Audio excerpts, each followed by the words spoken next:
Welcome to episode 102 of the Charm City Birdwatch podcast. We're back again this week.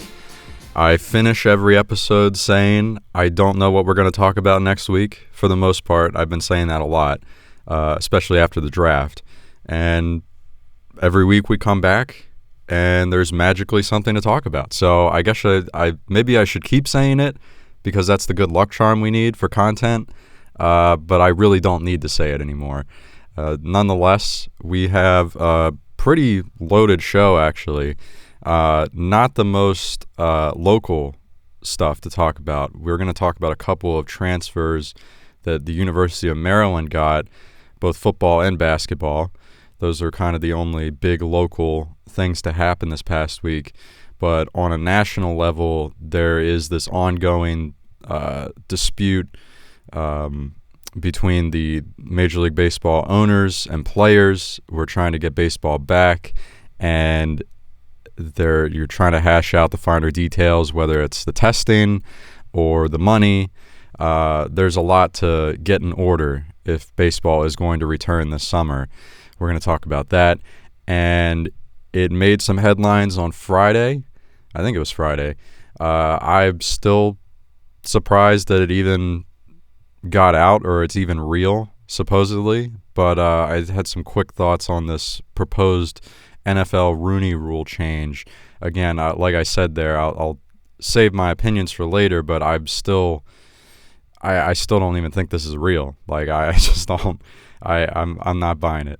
Yeah, it seems like one of those headlines that guy Barry puts on Twitter like the clickbait trolling stuff, but apparently it is a real vote that is set to happen. So we'll get to that later. But yeah, definitely the bullshit detector went off for that for sure.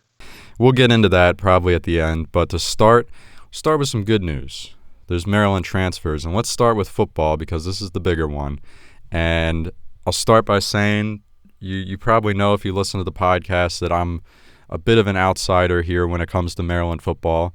I'd consider myself a fan. I want the team to do well.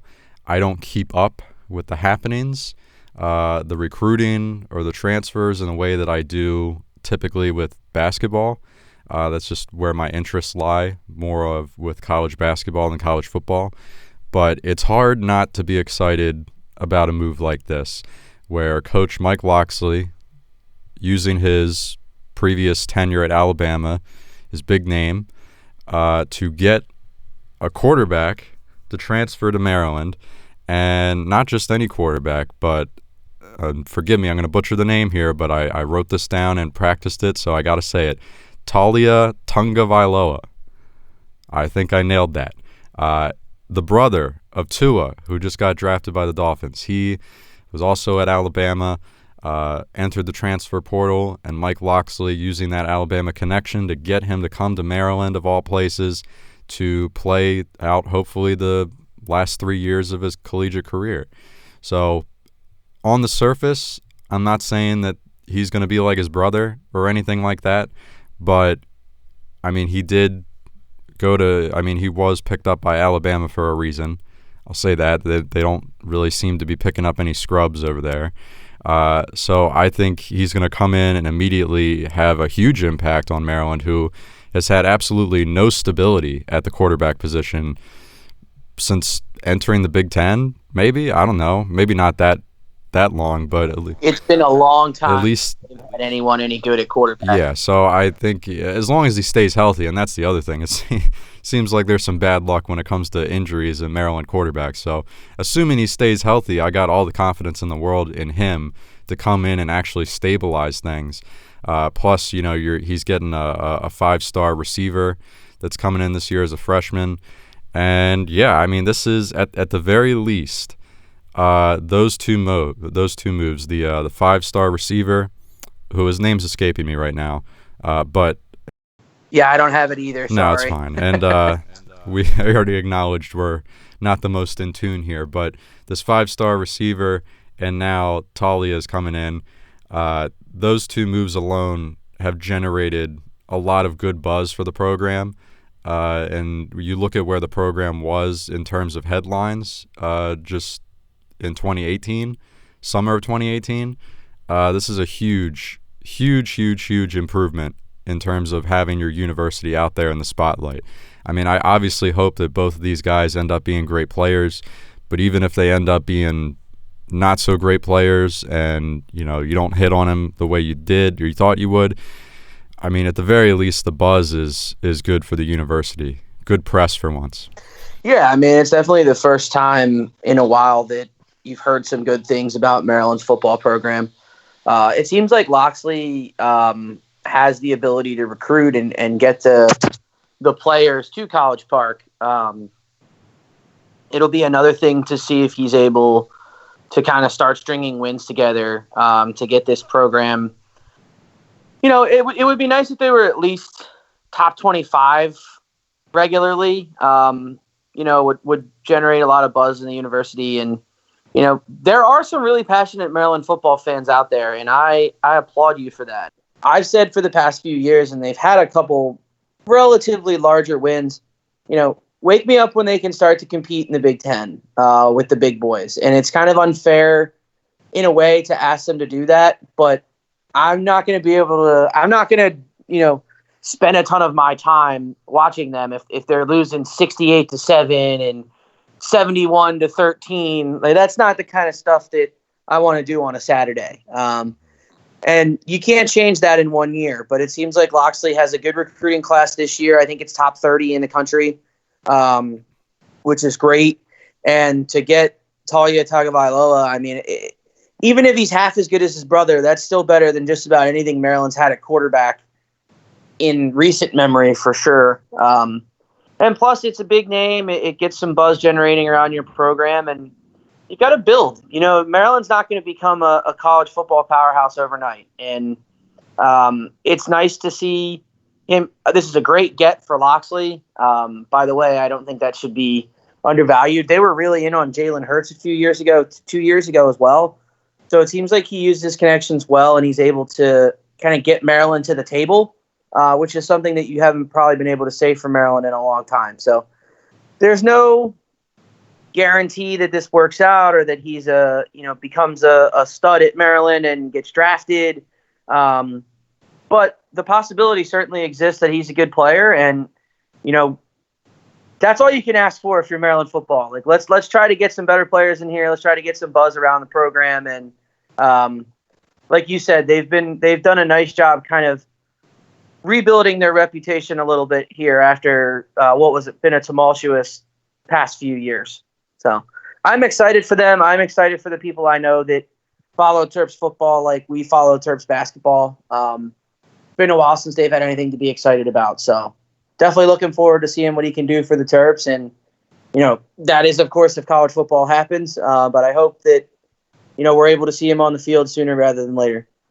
Yeah, what you said there about not changing anything overnight, I think that's the key for me. When they hired Locksley, that's what I was saying, is that, he's going to need, even under normal circumstances, he was going to need a good amount of time to change the culture here and get Maryland to a point where they're actually really competitive in the Big Ten.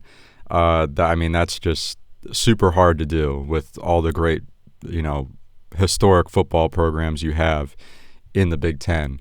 It's going to be hard to get Maryland on that level quickly.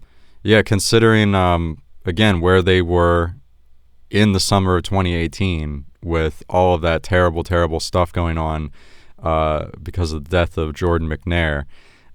It's just the difference where they are now versus then.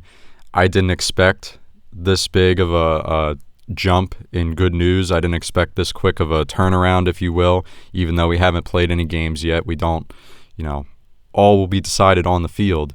But still, I was going to give him a lot of time to change things, and even more so because when he came in, he walked into a burning building basically, and not only had to put it out himself, but now he's got to rebuild the house. So that's sort of where Locksley's at, and I think he's working faster than I thought he was going to. And I'm not saying they're gonna, win the Big Ten or anything, but like you said, as long as they're not getting blown out every week, that's kind of the key. As long as you're not an embarrassment. That's really what we're looking for. Like, let's get back to a bowl game. Let's set the bar.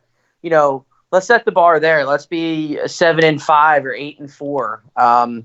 It's been a real rough few years for Maryland football, and the sooner they can work their way back to prominence, people will start showing up again.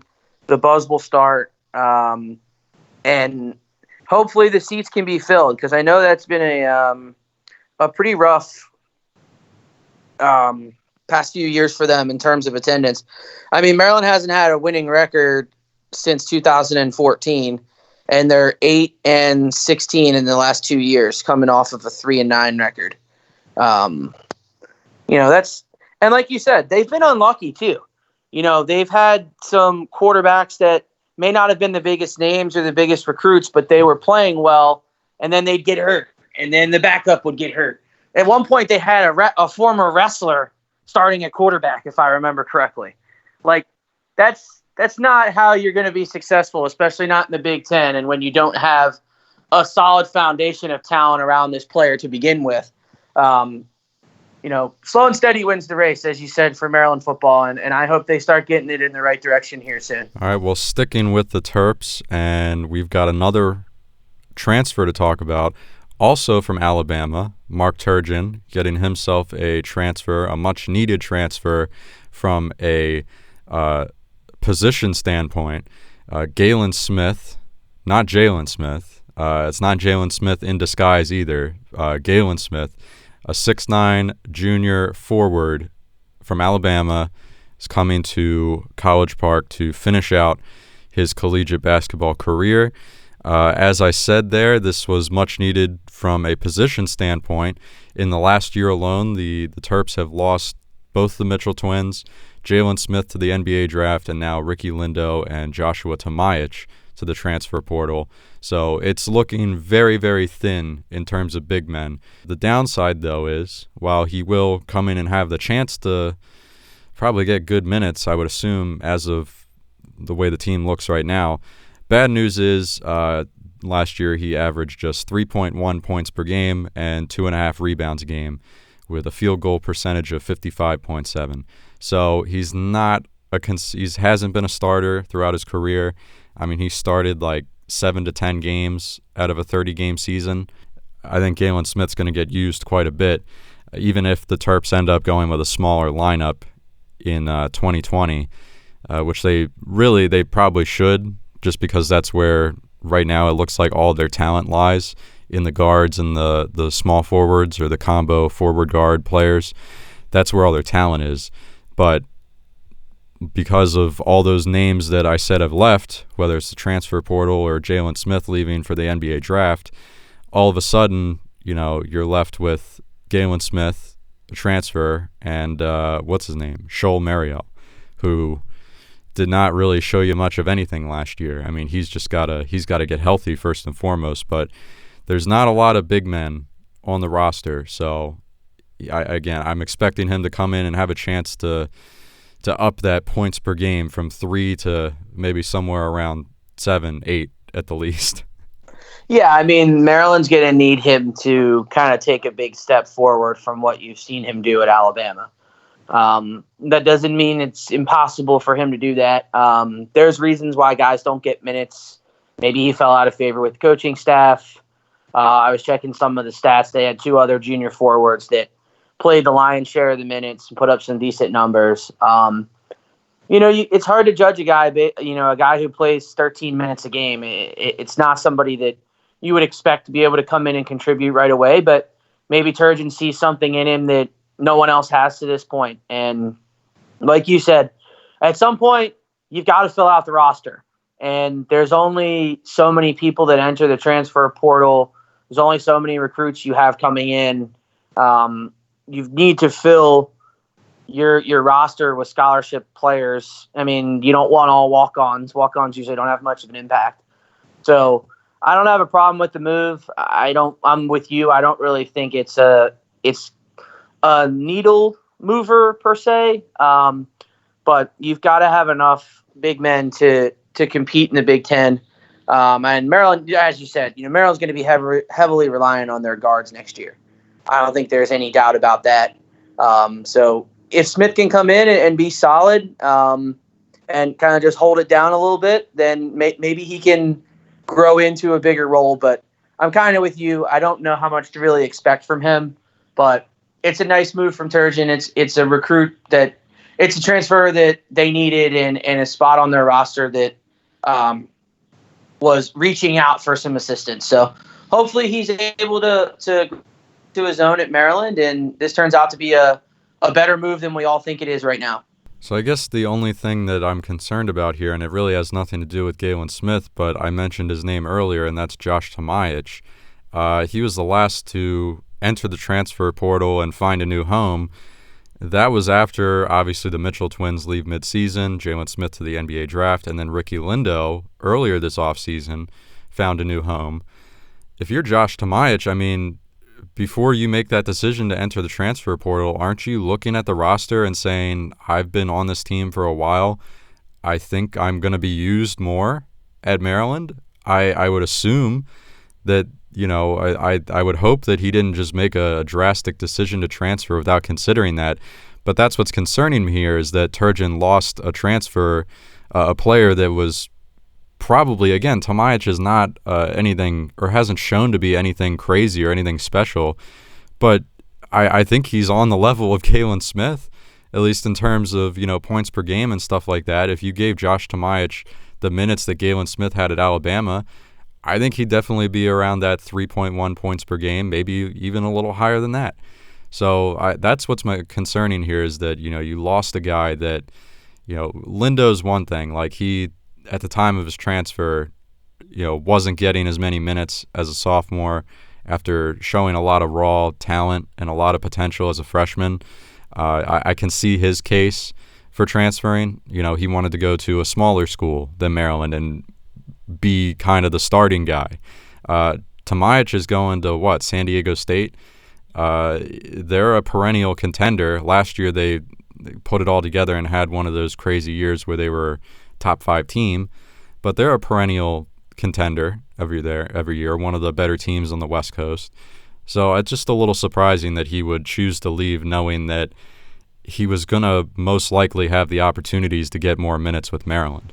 Yeah, and I mean, I think that's part of the stuff that goes on behind the scenes that we don't know about. I made fun of the Mitchell twins' mom because I think those kids are kind of just spoiled and petulant, but she's not the first person to question Mark Turgeon. Remember, she celebrated when Ricky Lindo went somewhere else. So I don't know if Turgeon just doesn't have a good way with secondary big men. You hear Jalen Smith talk about him and speaks very highly of Turgeon. Bruno always spoke very highly of Turgeon. So it's hard to know really what's going on behind the scene. Is it, these guys don't like Turgeon because they're not playing, or Turgeon's got them in the doghouse when they're actually better than they are? You really don't know until you see what these guys do in their next steps. But I'm guessing Tomaic just felt like, hey, I was a junior last year. I had pretty much fallen out of favor altogether. Didn't really play much. Didn't really get to have much of an impact. Let me go get a fresh start. Let me go live in sunny California and live it up my senior year of college. And maybe I can get some more playing time. And if not, at least I get to live in California as opposed to College Park. Let's move on to Major League Baseball. I would say for the past few weeks, we've been pretty much constantly fed what feels like something new every day from Major League Baseball, whether it is a plan to get baseball back on track, news about players, wanting more money, the owners wanting them to split more money, the logistics of testing these players for the coronavirus every day to, monitor the situation. It's just been something new every day. And honestly, it's been so much I haven't been able to keep up with it. It's been ridiculous at times how many different things they've suggested. But over the last week, things seem to be getting close to finalized. At least that's what the owners, Rob Manfred, want us to think. And even some of the players have said as much, that they think, this is as close as they've ever been right now. And it actually feels like a pretty good possibility that some sort of season will take place. But the big dispute right now is between the owners and the players, and what it comes down to here is money. According to, to keep this short, what we know right now, this is according to Trevor Bauer, who's been very vocal about some of the behind-the-scenes stuff that's going on here. According to him, and not just him, other players and agents as well, there was an agreement between the owners and the players weeks ago, a while back, for this shortened, impacted 2020 season. They had a plan in place to give, prorated salaries. There was a pay cut that was agreed upon, and now in the last week or so, the owners have gone back on that and have asked the players once again to take another pay cut. That is where this issue is stemming from, and I want to start with that fact because that's the key here. I guess you could probably tell where I lie. I side with the players here. As much as I want to see baseball back, I'm not going to side with the owners in this situation. It just doesn't make sense to me. But the argument that I have seen coming from people that are maybe not necessarily siding with the owners, but are upset with the players for making this about money, when there's a lot of other people out there that just want to watch baseball who don't make millions of dollars. That's a common go-to argument. I get it. It's easy for people on the sidelines to say, don't make this about money, don't do this, don't do that. It's easy when you're talking about someone else's money to talk from that side of the house. But I understand it either way. I mean, it needs to be fair. The revenue split needs to be agreed upon. Whatever they decide that to be is fine. I think it's just a lot of people that are like, I want baseball, I want baseball, I want baseball, I want baseball. Like, think about it if you were a player. Think about it if you were an owner. Like, I know that the money is a lot different for these people, but they work to get themselves in this situation in life. And when people try to step on you or take your money or put you in compromising situations, you push back too.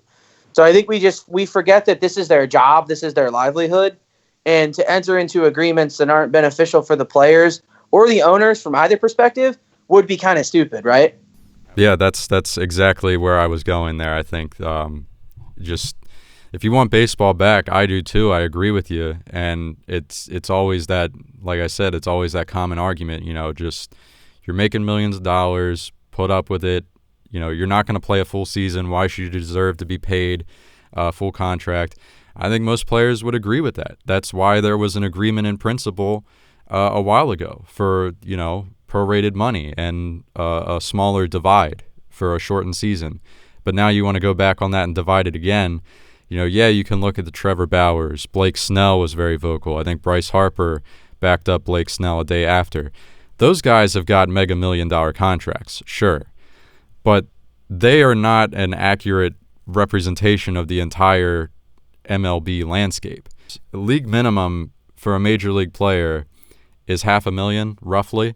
Now, that's still a lot of money to you and me, but when you cut that in half and then the owners come back and say, oh, we want to cut it again, and then you got to pay your taxes on it, and then you got to pay clubhouse fees and all this other stuff that we don't see directly. There's and your agent, all that. Yeah, there's so much stuff that the average fan just doesn't realize is coming out of these contracts, even though they are guaranteed. So yeah, sure, if you want to be upset with the tone of Blake Snell when he was, talking about this on his Twitch stream, sure, I get it. He didn't have the best tone. He could have said it better, but the point and the sentiment still stands, and that's that, you're trying to get me to play for less money. And when we're talking about guaranteed contracts, like I said, it's not easy for these baseball players to turn around and say, yeah, I'm okay with making less money. They have guaranteed contracts. They're not really used to being, I guess, screwed over like this or screwed out of money. Sort of that you get your money whether you're injured or not, whether you play or not. You're guaranteed your contract. So that's definitely a factor to consider here. So I just think the last thing I'll say here is I just think it's kind of annoying when you see this happening, from the media perspective. And Trevor Bauer, this has been the thing that he's been very vocal about. the owners are trying to pit the players against the fans here and using the media to do so, trying to make the players look like the bad guy. It's just sad. It really is. You sit down and you look at the details for 5 seconds and you realize that, look, the basics of it are you're talking about an argument between millionaires and billionaires. The disparity between an owner's wealth and your richest player's wealth is huge. A-Rod was popping off this week. He had some comments about players should just take the deal and get back to playing baseball.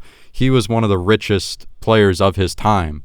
The gap between his, earnings and the average owner's earnings is so huge. And A-Rod is one of the highest paid players of his day and still of all time probably. So you can't even compare it. And again, you're talking about the richest, not the league minimum guys. Yeah, I mean, for first of all, nobody cares what A-Rod thinks. Like, I'm kind of tired of hearing from him. I do think it's definitely a classic case of, the owners trying to pit the players against the fans, as you said. Because the fans now are like, well, players, you make so much money and blah, blah, blah, blah. Like, until you're in their position, until, you really understand what they're up against, or you don't realize what the players go through day to day. You know what the highest profile players go through today, but you don't know what kind of money the Pedro Severinos of the world make and what their life and expenses are like. And them fighting for the full salary is more about, I think, those types of players than the Blake Snells and the Trevor Bauers of the world. So I hope they can figure this out sooner rather than later and we can start having baseball. Quick Hyun-Soo Kim update. He is on fire. They have not kept him off base. He's only had one game where he didn't have a hit. He's hitting about 480, and his on-base percentage is over 500. So he's a stud. If you're looking for your baseball fix, follow the LG Twins. Hyun-Soo Kim is raking, and if that doesn't get you excited, I don't know what does. Yeah, we got to make that a regular thing here. We need our Kim update every week. We got a Kim tracker. I'll put you in charge of that. I will be the Kim tracker. I check and see how he does just about every day, and he's been, as hot as any player in the league. Just an absolute hitting machine. And the LG Twins finally lost. I think today was like the first game they lost in quite a while. So he's something. I'll put it to you that way. He is tearing the cover off the ball once again. I'll give you the numbers here. Sorry, I was wrong. He had a couple bad days. He's hitting 405 with a 444 on base percentage. So that's still crushing it. 1 home run, 9 RBIs. Just killing it all day, every day. And this will become a staple of the podcast as long as we continue to have material. We will give you an update on Hyun-Soo Kim, and I assume he'll just continue to stay sauna hot all season. I hope so. One more note here on the topic of the owners and the players that comes to mind. I think what's getting lost here in this dispute between major league players and the owners in terms of money and the logistics and their health and all that, what's getting lost here is the minor leagues. They are completely getting screwed over here, not directly by the owners. They're most of the negative impact here is coming from not being able to hold a season. That's first and foremost. This pandemic being here, they can't play. The minors, I feel like, were teetering on being in danger for a couple of years now. We're hearing these stories about, teams dissolving part of their minor league system.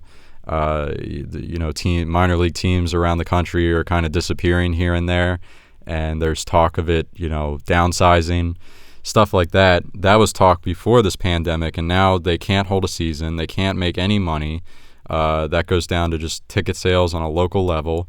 And all your farm system guys, if we hold a baseball season this year, maybe we get an 80-game some season, hopefully, and we are entertained by that, and it'll be all well and good, and it'll, we'll get sports back. That's first and foremost. But even if the majors come back, the minors aren't coming back this year. And those are the guys that really need to work. They make peanuts already, and now they're not making anything.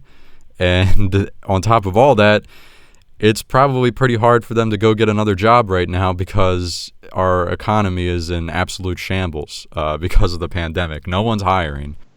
Yeah, I mean, they were already talking about getting rid of some of the minor league teams anyways, before any of the pandemic stuff happened, because the operating costs are too much for MLB, and they've done a lot of discussion on that over the past few years. I know the Frederick Keys have been on the chopping block a few times, but this isn't helping. Yeah, the whole situation is not good for anybody, and the sooner we can get things back up and running in a safe manner, the better things are going to be. All right, and we'll wrap things up, as I said at the beginning of the show, with these prospective Rooney Rule changes. Again, this came out on Friday evening is when this broke. Jim Trotter had a tweet that said there's something being voted on here. NFL owners will be voting on a potential rule change that will essentially reward teams who hire minority GMs or coaches with a higher draft pick. I can't remember the specifics of it. I honestly didn't even want to look into the specifics of it. But essentially, if you hire a minority GM or coach, your first round draft pick at least, I don't know about the later rounds, will move up X amount of spaces. I don't know what the number was. But really the point we're making here is any amount of spaces or any amount of compensation like that or reward like that, incentive really for hiring a minority GM or coach, the immediate response you got from Twitter is really everything I expected. Everyone shot it down. I didn't see anyone that was in favor of this at all. It's, as Ian said before, it's still stunning this wasn't from a parody account. This wasn't a troll tweet. Trotter wasn't hacked. I'm still that's a possibility I considered for a brief second. And yeah, it's at least legit coming from, in the sense that it's coming from a verified source. I'll say that. But the only other thing that I was going to point out here is that I don't know if this has changed over the weekend, but on Friday night, no other NFL insiders were really co-signing that tweet. I didn't see Schefter either tweet out the same thing or add any information. I didn't see Rappaport add anything, any of those guys. And I didn't check all of them. There's too many out there from all the media outlets. But your big hitters, Schefter, Rappaport, those guys, I didn't see them tweeting anything about this. And again, I'm not saying Trotter's a liar here. Obviously, he was fed this information. I think if he was lying, the league would have come out and said, no, that's BS. I don't know where this guy got that from. So he definitely got it from somebody, but I'm questioning who that is and what the legitimacy of was this something smaller that we're making out to be a bigger thing? Or is our words being bended here to make things look worse? I don't know. I have a couple guesses as to what is actually happening. My one guess is that this was one of many, a laundry list of things being voted on in the coming weeks, and this was picked out because it would be the best headline. That still means it's real and it's getting voted on, which isn't good, or it is stupid and ridiculous, but I feel like there's probably a lot of other stuff getting voted on, and this was kind of picked out or cherry-picked out for the headline. And the other thing that I considered is that the NFL, this isn't actually up for a vote, but it's being loosely considered, and someone at the NFL leaked this information, or not really leaked, but gave it to Trotter as a scoop and said, hey, this is something we're thinking about just to test the general public's reaction. But again, if that's the case, if you're that NFL exec that told Trotter that you're considering this and you didn't see this reaction coming, you shouldn't have a job. I mean, I don't know how you can come up with a prospective rule change like this, something so ridiculous like this, and then want to test the waters and see how people feel about it. Like, if you didn't know that this reaction was coming, you're an idiot. Yeah, I don't see I saw Pro Football Talk commented on it as well, but people aren't that high on Mike Florio. So, but you're right. Nothing from Schefter, nothing from Rappaport. I just did a quick sweep of Twitter, and I didn't see any mentions of it from them. It's an absolutely moronic idea and proposal in general. I think that, they were thinking, the thinking is they were trying to do the right thing here. But the only way to really do the right thing is to start giving people of color and other, minorities an opportunity to coach teams. Until somebody starts doing it and actually making the different, making hires of minorities, nothing's going to change. And then think about that. Think about, the most prominent recently, Eric Bieniemy. Let's say this somehow gets passed, and what a PR nightmare that would be. He's the first guy to get a job under these circumstances. Like, how do you feel about that job that you just got? Like, do you feel like you earned it? Do you feel like you've were there a guy, the right person for the job, the guy they really wanted, or are you feeling like a pawn in a scheme to get better draft picks? I just think the whole thing reeks of stupidity and tone deafness. At some point, and listen, I don't know if it's as rampant as it's portrayed that minorities aren't hired. I know the percentages are super low. Bieniemy's been one in recent years that people have been really fired up about. At the end of the day, if teams aren't hiring minorities because they're minorities, then the only thing that's going to change that are the teams themselves. Forcing them to basically bring in a candidate because it could help their draft status is one of the stupidest things I've ever heard in my entire life. I was sure that was Barry McCockiner tweeting that out as a parody, as a troll. And seeing that it wasn't was really disconcerting. I don't know what it's going to take for NFL teams to hire more minorities to be head coaches, GMs, and other positions of prominence, but this isn't it for me. Alrighty. That will do it for episode 102. We had a lot there, covered a lot. We'll see what we have next week. I'm going to say it just so, I think it's karma. I think it's all... I'm jinxing myself when I say this, so we have stuff to talk about next week, but I have no idea what we're going to talk about next week. So just getting that out of the way. But we will have to wait and see. Maybe some more transfer news, something like that. I'm sure at the very least more is going to develop from this Major League Baseball story. Are we any closer a week from now to figuring out the logistics of this situation? Forget the money. The logistics of where we're playing, when we're playing, how we're playing, testing, how feasible is that? There's a lot more to this story that I'm sure we're going to be talking about for weeks to come. And hopefully a season for all of these efforts to try to get this back on track, hopefully there is a light at the end of the tunnel, and these efforts are not for nothing, and a season can take place. But we will just have to wait and see. We are, the podcast is now on YouTube. The podcast is now on Spotify as well. I forgot to mention that at the top of the show. So if you would prefer, I know it feels weird. We made it 100 episodes without this being on YouTube or Spotify, but if you are more interested in listening on those platforms, you can find them both on there now.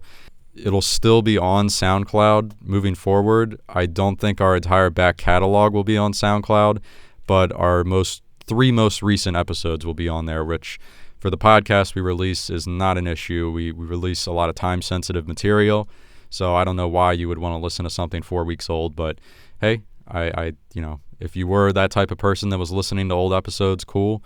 Appreciate that. You can go back and listen to them on other platforms, hopefully. But for SoundCloud, the back catalog will disappear. 3 most recent episodes, and they'll still be on iTunes and Google Play, TuneIn, all that. But it is also now on YouTube, so you can subscribe, get the new episodes sent right to your inbox there, and also on Spotify. Did want to mention that. Check it out, and we'll talk to you next week. Thanks for listening.